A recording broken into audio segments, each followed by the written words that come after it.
Madam Chair, we are streaming live and recording on Zoom. You may begin when you're ready. All right. Good morning. Welcome to the Metro Plan Orlando TSMO meeting. I will call the meeting to order. My name is Christina Colon. I'll be chairing the meeting today. This meeting is in person. It's important for all TSMO members to attend our meetings in person, so all committee members are asked to be present in the Metro Plan Orlando boardroom for us to have a quorum. Members of the public will still be able to participate virtually, and we encourage them to do so. There are 2 public comment periods in the meeting. Members of the public attending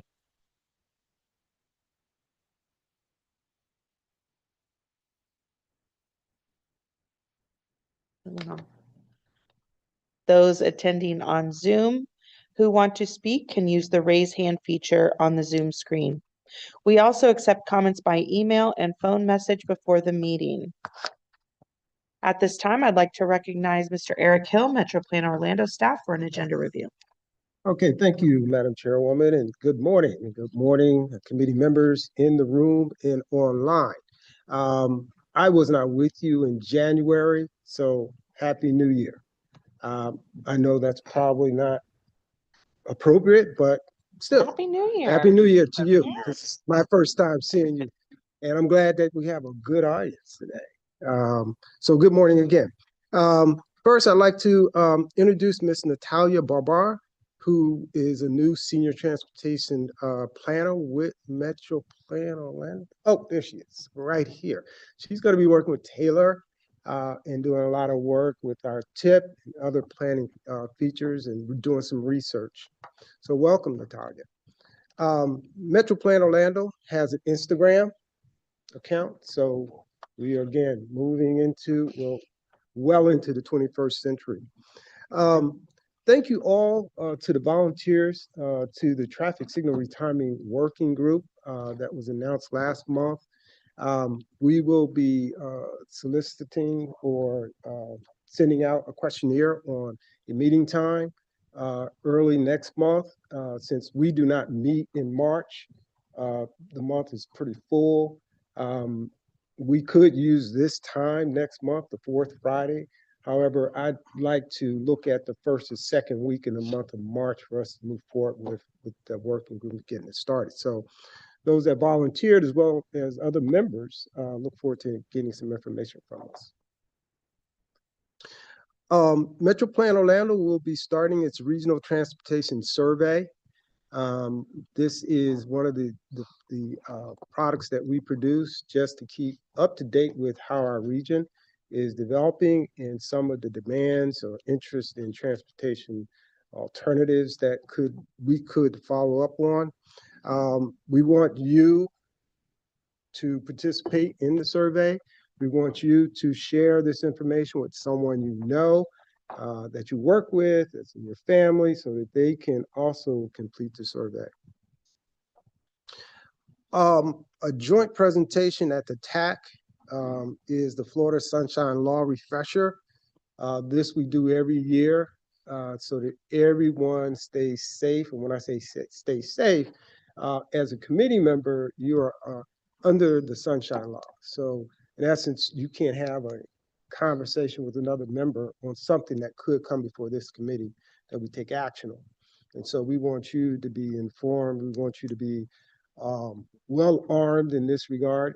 So if you can hang around for the TAC meeting, it is the first presentation. So after that presentation, if you want to leave, you can, but at least that is one of the items we want you to be exposed to. Safety speaker series, Mass in Motion. This is one of the products that we started this past year. Any of you can participate. We encourage you to, just so that we can continue to provide you with some updated information on what's going on within the industry, especially in the area of safety. Let me thank Ms. Laura Balk for sitting in for me last month as a liaison. I understand she did a magnificent job, but I want to just recognize her. She's not here, but I want to thank her anyway. And now, Madam Chairwoman, I'd like to turn it over to Mike Wilson for our safety moment. Thank you, Eric, and good morning, everyone. We've come around to March again, which is Florida's Bicycle Month. Nationally, it's May. You know, in prior years, when I've covered bicycling, I covered the issue of cycling facing traffic and how we've found that there's a 5 times greater risk going against the flow than with the flow. And also with darkness, that there's 5 times greater risk riding nighttime compared to daytime, at least for overtaking crashes. So setting those issues aside, let's talk about going with the flow and going during the daytime. What are the risks for a cyclist? I mean, aside from the cyclists themselves violating the rules of the road, what about when motorists violate their right of way? So when we look at the primary crash types in that area, we see combined about 20%. You can see them breaking out pretty equally among the overtaking crash, the right hook where the motorist turns right in front of the cyclist right after they pass them, the drive out, the motorist coming out of a driveway or a cross street, and then the left cross, the opposing left turn. So how does a cyclist handle those? Well, first off, let's talk about how much lane we have to use. If we talk about a standard 12-foot lane, even the smallest car that's out there, a Mini Cooper, cannot legally safely share a lane with a bicyclist. So you look at the overlap there of the 3-foot passing clearance. And so what that means is that when a lane is too narrow to share, cyclists actually don't have to keep to the right edge of the lane. So many cyclists have been using a practice for many years called lane control. And basically it's moving away from that right edge, being out toward the center of the lane. And so from an overtaking standpoint, that discourages squeeze passes, encourages drivers to make a full lane change. It also helps to prevent right hooks, virtually eliminates them because the motorist waits for the cyclist to clear the intersection or driveway before making that right turn.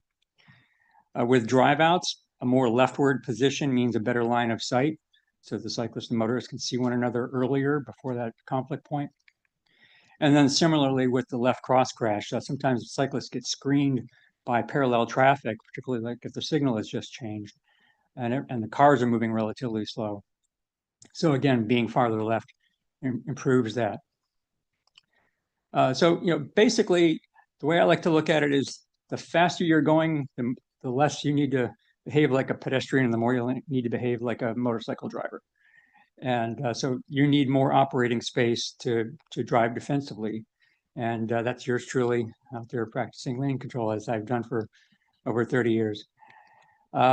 This is a program, or a technique, I should say, that's been recommended by a number of national cyclist education programs, both of the US programs, Cycling Savvy and League of American Bicyclists, the Canadian program, CanBike, and it actually got its start in the United Kingdom with their Bikeability program. So that concludes my safety moment. Be happy to take any questions.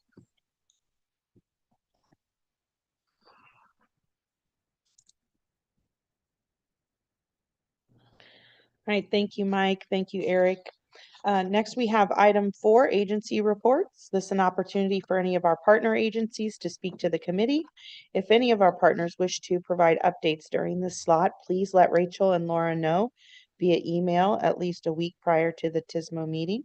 Today, we have Jonathan Scarf for a regular report out from DOT. Thank you, Madam Chair. Good morning, TSMO committee members. A few items for you this morning. I kind of have a workforce development theme, but first I want to cover the joint certification that we just completed with the staff here at Metro Plan Orlando. So once a year, we must certify the process here and make sure that everything's being carried out in accordance with the state and federal statutes. Now, the certification is broken into 2 parts. Part 1 is completed by the MPO and covers plans, policies, data collection, cooperative efforts with neighboring MPOs, TPOs, and consultants. They are also offered the opportunity to provide the district with noteworthy practices that they've achieved throughout the year. And then part 2 is completed by myself and my staff, where it's an evaluation process focused on invoicing procedures, and we evaluate the planning documents and ensure that everything is up to the level of statute. If we find that it's not, then the organization will be monitored, as you can see there in the table, at a more frequent rate throughout the year. So again, this is a good news story. Once again, Metro Plan is a low-risk organization, and we look forward to continue to work with them in the future. So I didn't get to tell the committee last month, but we had Central Florida Construction Career Days that took place at the end of January on the 29th and 30th at the Volusia County Fairgrounds. This was a demonstration of regional organizations, businesses, school districts working together, and here are some of the details of the event. We had a participation of 2,200 students from 57 high schools and technical schools from across the 9 counties in District 5. Of that, 23 high schools and 975 students came from the Metro Plan area. The event provided hands-on experience offered through 40 different learning labs, ranging from robotics to bridge design. Students also had the opportunity to test drive various heavy equipment, which is always fun under the right conditions. So it was a great event for the district, and they're able to engage in industry professionals from engineers, inspectors, and field staff exploring whether a career in the country's multi-billion-dollar transportation industry might be in their future. So good collaboration with the local school boards there. Now, on the horizon on March 16th, we have another Road to Your Future event. This will be held in Wildwood at the Wildwood Community Center from 10 to 1.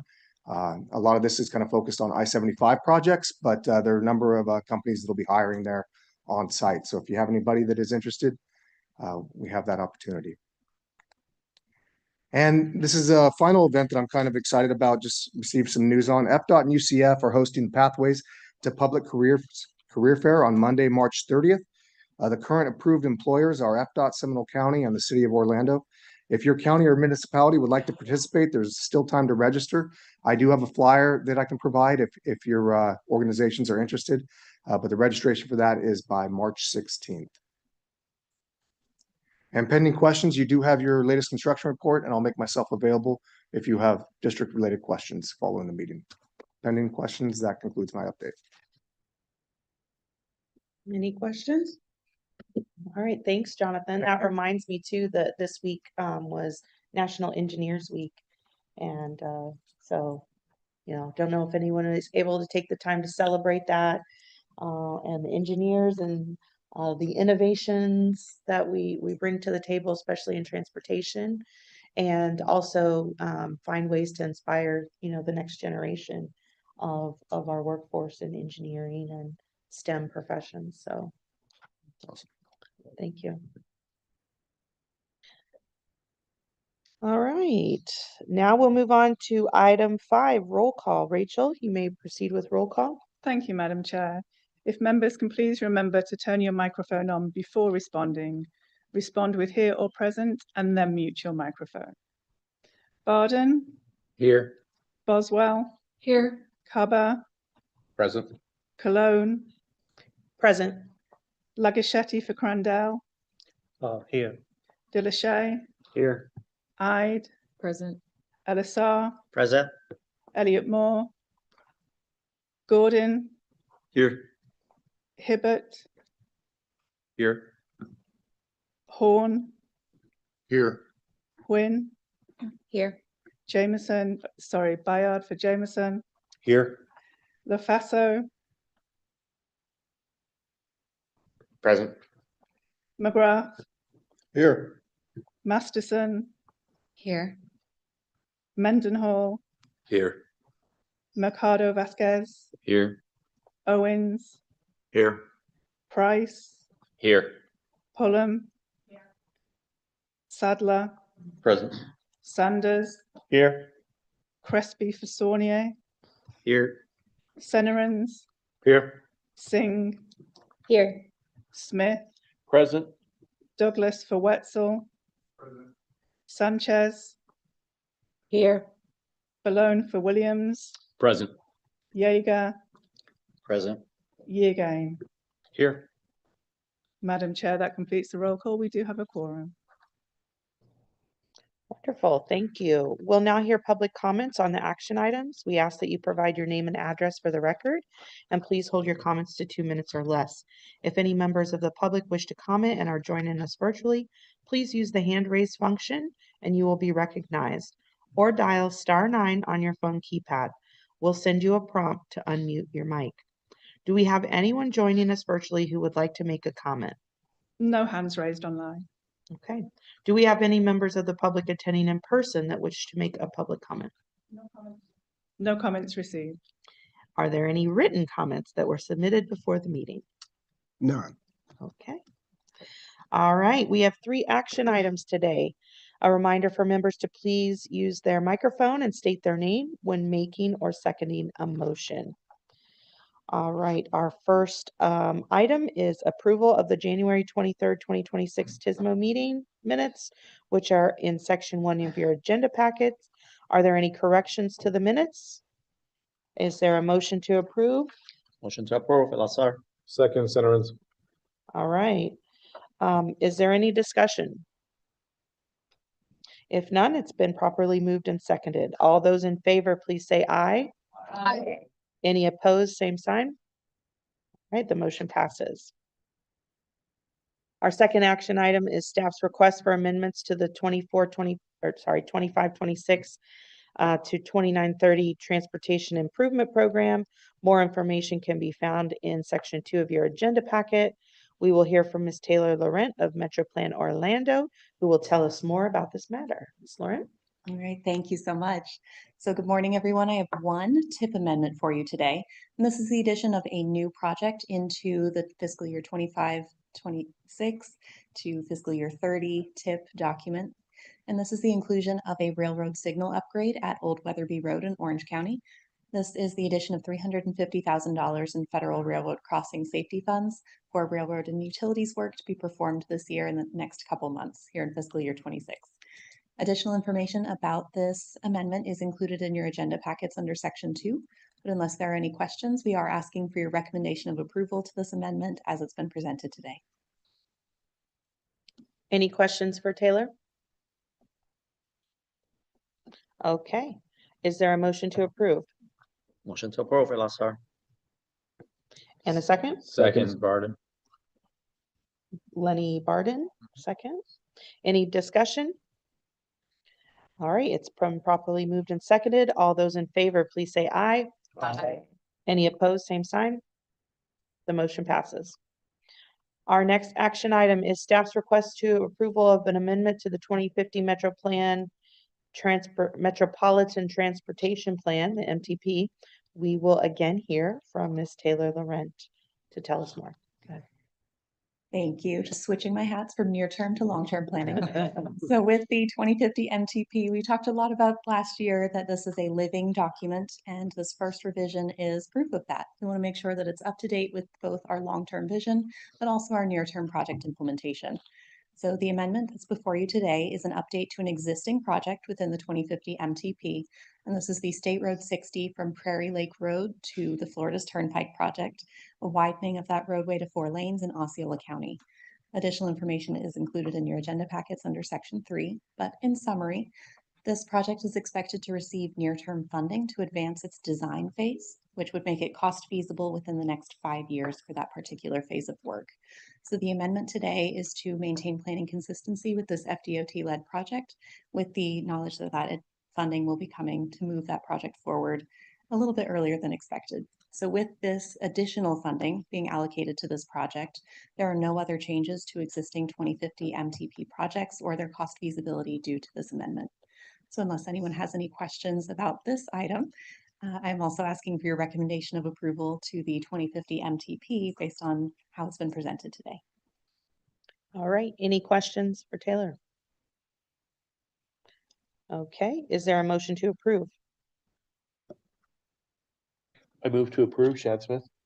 Second, Centerins. All right, is there any discussion? If none, it's been properly moved and seconded. All those in favor, please say aye. Aye. Any opposed, same sign. The motion passes. We have one presentation and we will hold questions until each presentation ends. This is What's Next for TETC and TSMO by Miss Cheryl Bradley from the Eastern Transportation Coalition. Good to see you again. Yeah, you have the floor, Ms. Bradley. Awesome. Thank you so much. Let's see here. All right. Thank you all for having me. I'll jump right into things because I do have a pretty full presentation this morning. And in typical TSMO fashion, we're going to start right off with a new acronym or 2 new acronyms and maybe another one in a minute. There is a big push at the national level right now for this new concept called Node and iNode. And I say new because I think a lot of you will hear it and go, oh, that sounds a lot like ITS 2.0. But I think it's well intended and with good purpose.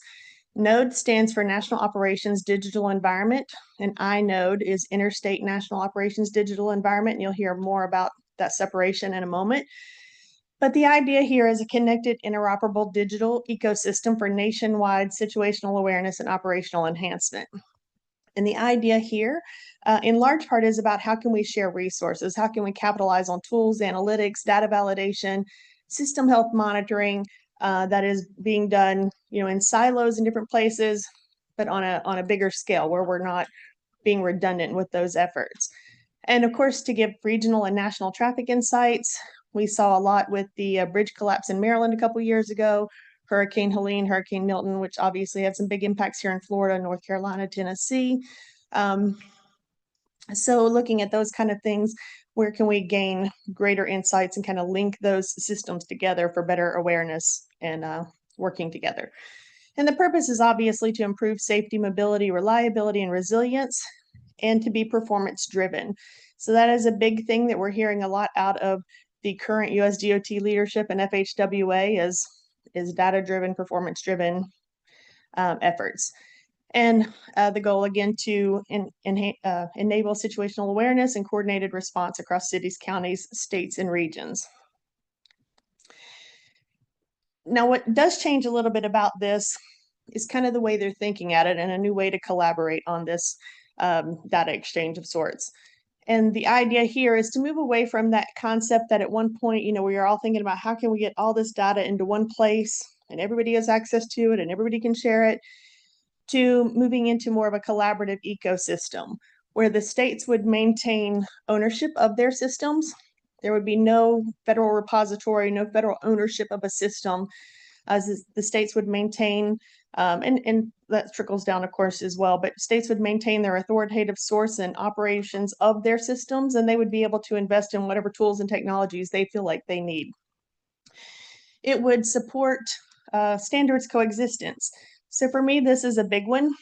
We've had a lot of effort to standardize data for a number of different things and with mixed results. Work zone data exchange is a great example.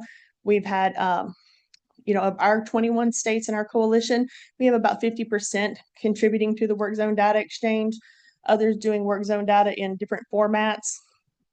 And so this is a recognition that standards are great and standards are important, but not everybody is going to get to that point at the same time. And if we wait for that, a lot of things are never going to get done.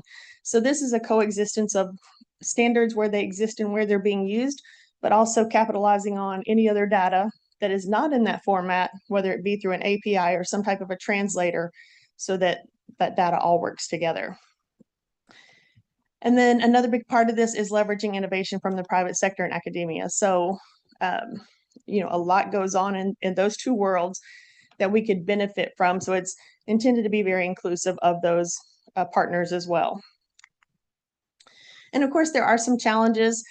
Discovering or finding all of the relevant data across thousands of jurisdictions and vendors is going to be very difficult. There are some trust concerns with the data itself and that there's no consistent way to assess data quality or standard compliance before local, states, federal start committing resources. We do a lot of work ourselves on third-party data validation. So your NRICS here, Streetlight, we do a lot of validation for that type of data. But then who's validating our state data to see how they compare? And we recently ran into a situation with a validation effort where we were validating volume data and found that the state data that we were using for ground truth was actually the problem and not the vendor data. So, there's a lot of inconsistencies there that we need to be aware of. And then certainly privacy concerns when we're talking about connected vehicle data, whether it's the vehicle owner or the OEM who's collecting and storing that data, but lots of concerns about how that data is going to be used. And so there's a role, I think, in trying to make sure that the public understands the value of that data from a transportation perspective. Scalability, right now, service providers typically have to build custom integrations for every customer. And then, as I mentioned earlier, with innovation, there's a lot of great innovation going on around the country, but it tends to be in silos, and we don't see it move beyond that and serve the greater good. So clarifying a little bit of what Node is and what it isn't, it is intended to be a collaborative platform, not a command and control system. It is intended to be a set of shared utilities, not a replacement for your existing tools and systems, an enabler of data and tool marketplaces, not a creator of bureaucracy, a federated framework where you can control your own data, not a central database that holds all the data, and a state-led, federally supported, and industry-inclusive effort, not a top-down federal mandate. So a little background on this. This has been brewing kind of amongst a small group of people for about the last 2 years. The feds have been there. They're the ones who kind of plant the seed and then say, we don't have the support or resources to really do this. We need you all to lead the effort. But this year at the Transportation Research Board meeting, we had a workshop, and that tone had changed drastically. And now there is a big push at the federal level to see something like this happen. And it looks like we're going to have the support.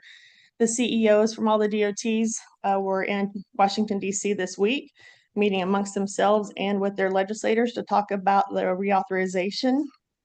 And there is, I think, a good bit of hope that this will be somehow leveraged in that reauthorization bill. And it will also, it's not been finalized, so I'll say it's rumor, but a pretty firm rumor that this will be a part of the next Everyday Counts, EDC 8. And if you're not familiar with that, that's kind of the FHWA initiative that helps to excel different efforts. So we do think there's a lot of traction for this now, and that we're going to see some significant movement on it. And the goal here is all about accelerating scaling. So in order for us to support new technologies like connected and autonomous vehicles, we've got to have the infrastructure to support that. And this is all about how can we do that quicker. So developing these platforms where data is exchanged then feeds into the operations of those other vehicles. And that, of course, is important because there's lots of new opportunities to improve the efficiencies on our roadways, and as well as the safety. Anytime we have the opportunity to remove human error from the driving equation, that's a great thing. One more, and this will be the last acronym. FHWA has hired ITS America to lead the effort of developing this national transportation data infrastructure.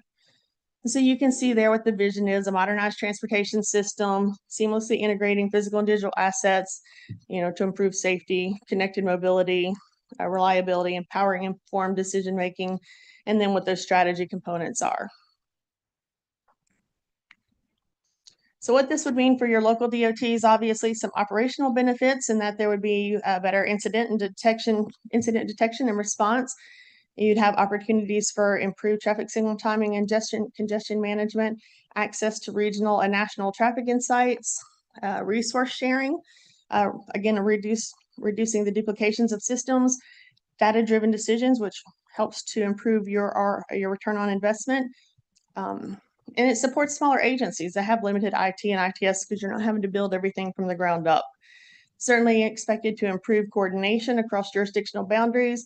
And I think probably most importantly is the potential for federal investment if we do see this appear in the authorization bill. And the way the feds have decided to go about this is to capitalize on interstates. So that's where the I node comes in as compared to the node. So the federal government is going to push it from an interstate perspective and then expect that at the state and local level, we'll see that trickle down to local surface streets, whereby creating the bigger node picture. And to do this, rather than going state by state, piecemeal, they're looking to these coalitions to help them advance this with multi-state initiatives.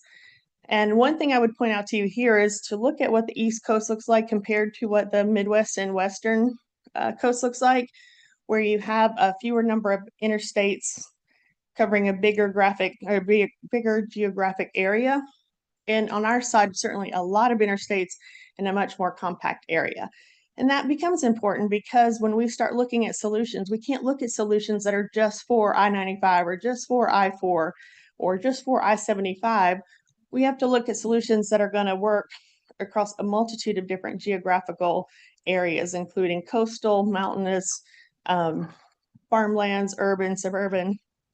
So lots of different variation in our area. But that also makes us a prime place to pilot a lot of initiatives. So again, that's part of why the TETC, you can see here again that we are this cluster of interstate corridors, a couple of compelling statistics. We've been around for over 30 years doing multi-state collaboration. There are some new coalitions that are popping up, some that are in their second or third year maybe, but we have the experience and the partnerships to do things. Our states represent the third largest economy in the world, 42% of the national annual BMTs, 42% of our gas taxes are collected in our states.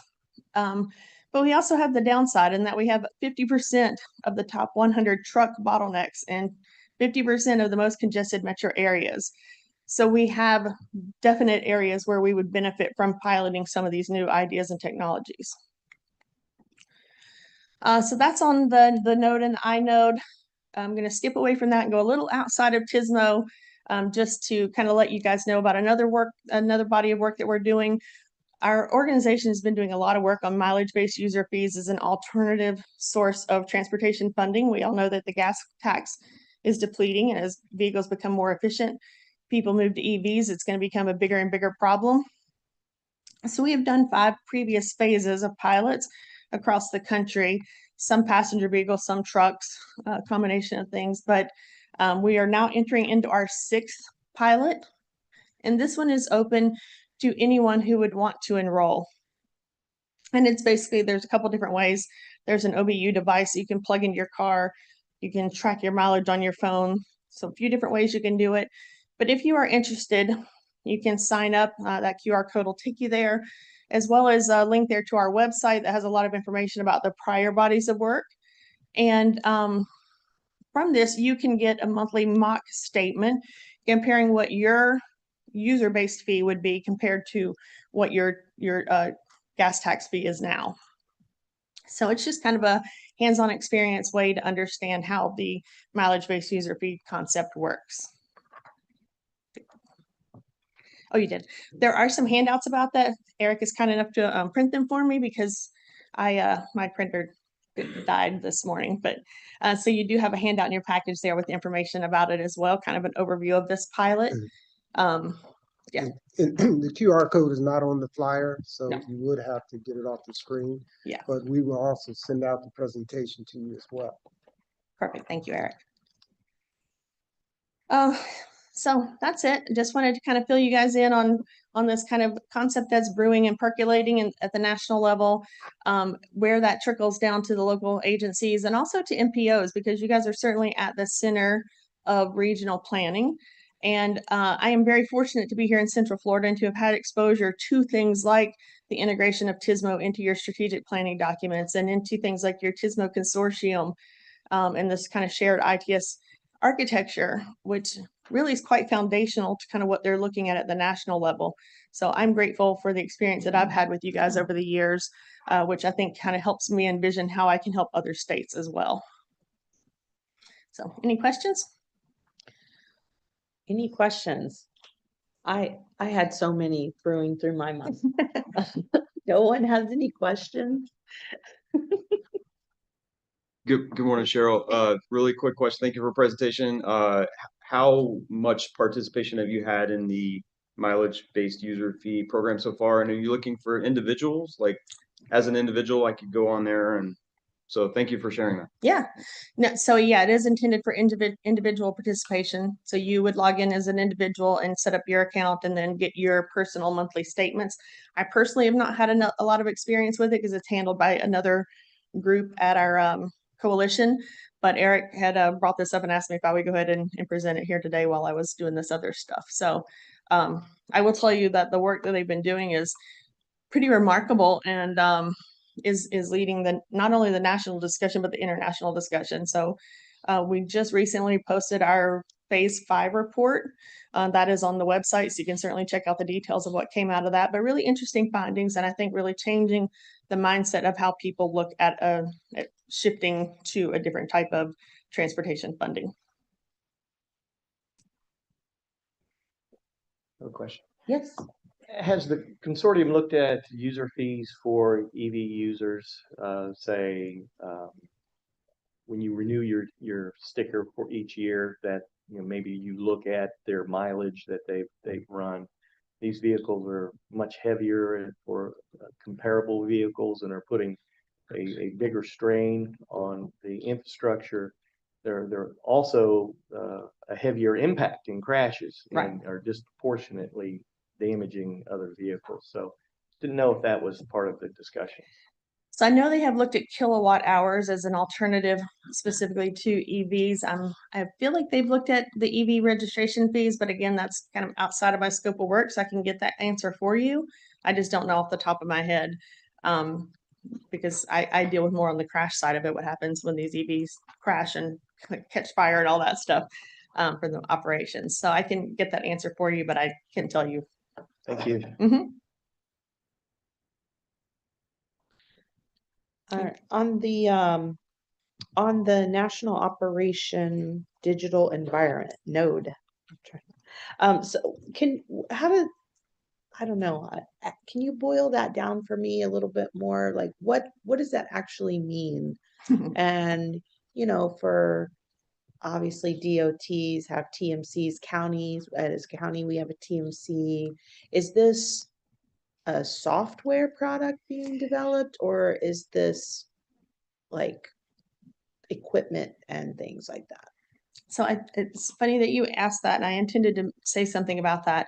This has been very, very conceptual. And as an operations person, I have struggled to wrap my head around it as well. So I'm often like, but what's the product? Like, what are we getting at here? And, they keep saying, no, it's not like an individual software solution. It's just a way for everybody's individual systems to connect and share.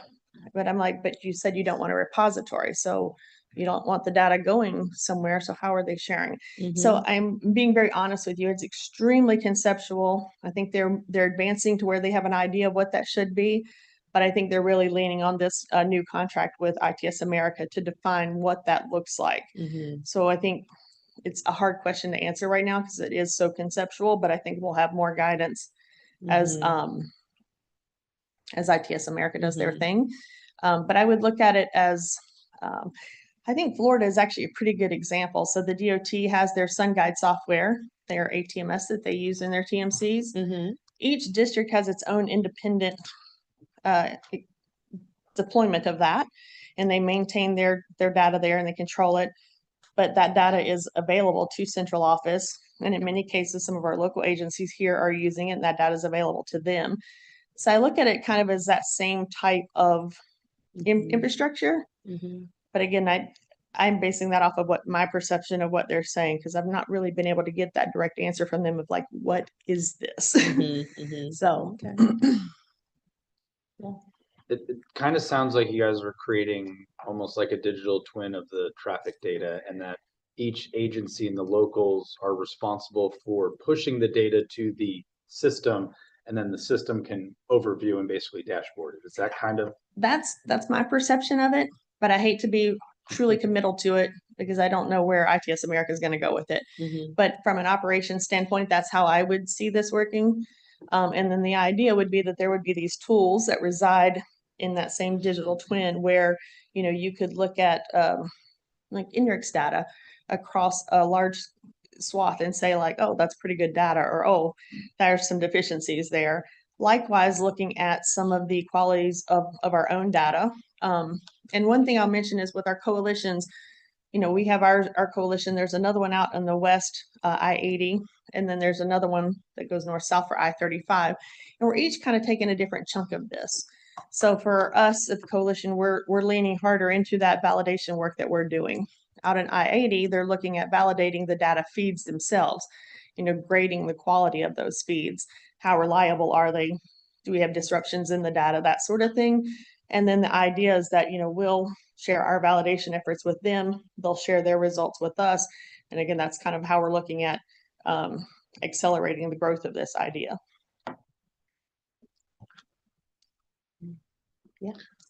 Yeah, I just had a question regarding that. What maybe I'm having a hard time understanding, like, what would be the incentive for communities to get into this program? I mean, they're focused on their own data and stuff like that. I mean, granted, they could go out and see other people's data and the issues they're having or something like that, but I'm just trying to figure out, like, what's motivating other communities to So I be a think, part of it. like anything at the federal level, that's the part where they've got to figure out how to make that worthwhile. And to me, the greatest benefit is the idea of being able to share some of those resources and share developed tools so that we're not every city or every county or every state developing their own versions of something, that they would have these analytic tools readily available to them that they're not having to invest in as well. So that's probably the biggest incentive I see. And then I do think there's value to that regional insight of being able to look at your traffic flows across jurisdictional boundaries and that sort of thing that brings value. Especially when you're looking at something like signal timing, here in Central Florida, you can have 436 across numerous jurisdictions. And so the ability to be able to really look at that holistically, I think is a big part of it as well. I said Yeah. one, yes, thank you. I just had one question, I guess, sort of just a general follow-up to that.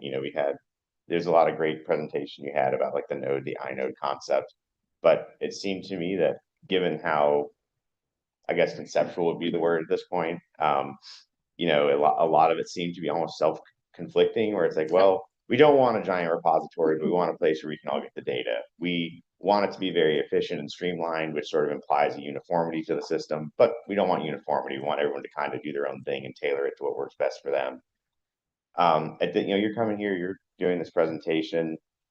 I guess in terms of that, other than to be open-minded to the process and to support its general like continuance, is there any position you're sort of, you would like the people in the room to take on the basis of your presentation, since we're a committee that advises the board, right? So is there a message you would like to pass to us that says like, hey, take this position if you hear me, kind of thing?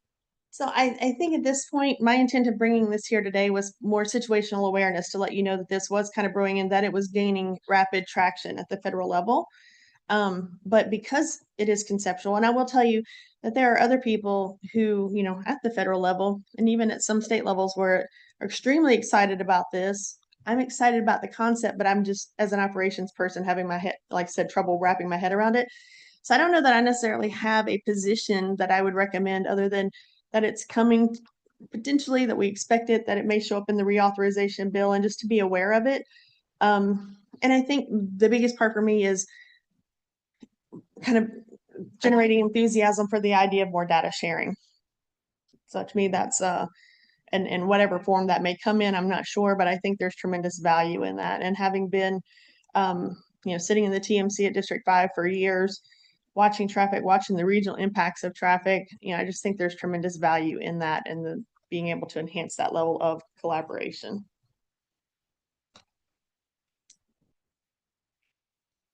I didn't see on your maps, like the Turnpike and CFX, would that kind of all be in it as well? Yeah, I mean, Okay. I'll be honest, that's just a map I stole off the federal presentation. Okay. But certainly within our region, it would include all of the turnpikes and the Okay. tolling authorities Okay. across all of our states. Okay. Go ahead. Madam Chair, if I can, I know I'm not a member of staff, but I just wanted to offer a perspective. First, thank you, Cheryl. Cheryl has a rich history here in Central Florida, starting with the city of Orlando, and as she mentioned, being with FDOT at the TMC. And although she works for the Eastern Transportation Coalition, she still resides here. So she is accessible.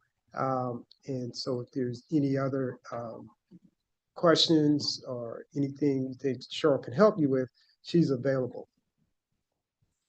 Because the coalition is a very good resource for anyone who has gone to their website or used any of their information. So she's a wonderful resource and she's here. Second thing is, this is reminiscent of when we started with ITS. And please, Madam Chairman, shut me down if I go too far here. But I can recall when we first started here at Metro Plan Orlando into the ITS realm. And I remember saying to the TAC at the time, because we didn't have an informal organized group like this, that ITS is being focused on the interstate system, limited access. And so we're going to travel on the interstate, which has ITS, intelligent transportation systems. So we're going to get off that road and get on a dumb road, right, on local streets. And so the reason for that comment was we need to start thinking about, bringing the technology to the local roadways. And so we have. So this is the next evolution, I believe, in USDOT and ITS America, ITE, and instrumenting our roadways, digitizing our roadways. Yep. Because there's a nexus between connected vehicles in the infrastructure, autonomous vehicles in the infrastructure, because we don't want vehicles that are coming from, and I'll just use Georgia, where they're operating on their network, coming into Florida, but they haven't received permission to operate on the roadways in Florida. So this is part of building this network in the data sharing. And then lastly, I encourage everyone to consider participating in the pilot. I've been a big fan of vehicle miles travel fee for almost 15 years. I'm not sure if anyone in this room remembers Congressman John Micah, but he was a big champion of technology. I can recall asking him at an open forum about VMT fees, and at the time he was opposed to it, and he, made me feel kind of small. Now, this is a congressman, but he acquiesced and became a champion, and he came to this committee. He came to this committee and spoke on behalf of vehicle miles travel fees. So my belief is that that's where the industry is going, because we can no longer look at the gas tax the way it is right now, that model, as continuing our transportation future. So I would encourage folks to participate. I plan to participate.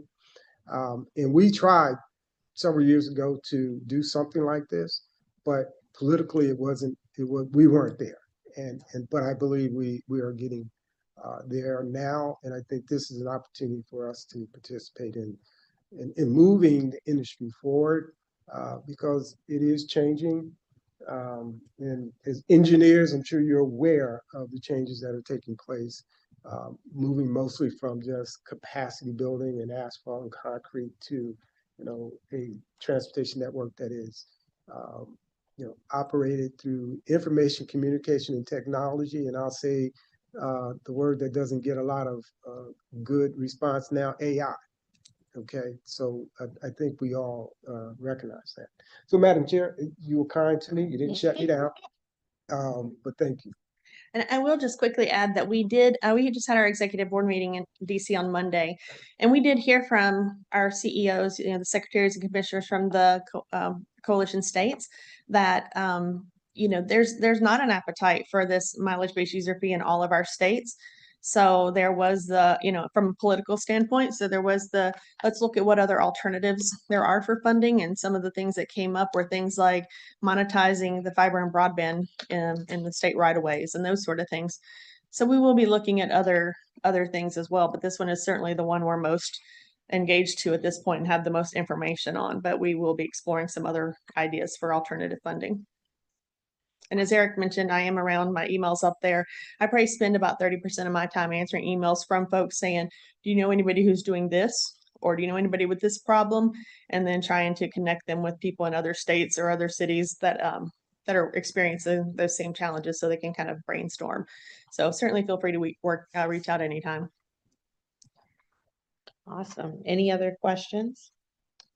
Very good. Always nice to have you. Thank you so much. Thank you. All right. Moving on, we have 4 common presentations with the TAC. So for those of you who are available, we encourage you to stay for the TAC meeting and see the presentations.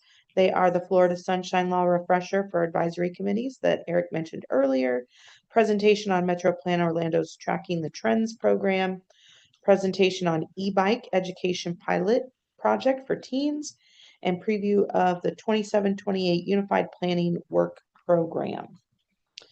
There are several items in the general information section of your agenda packet for your review under section 3. There's a list of meetings in your agenda. Some noticeable ones are the Metro Plan Orlando Board will meet March 11th, and the next TSMO meeting will be April 24th at our normal time of 8:30. Any final comments from the members? Okay.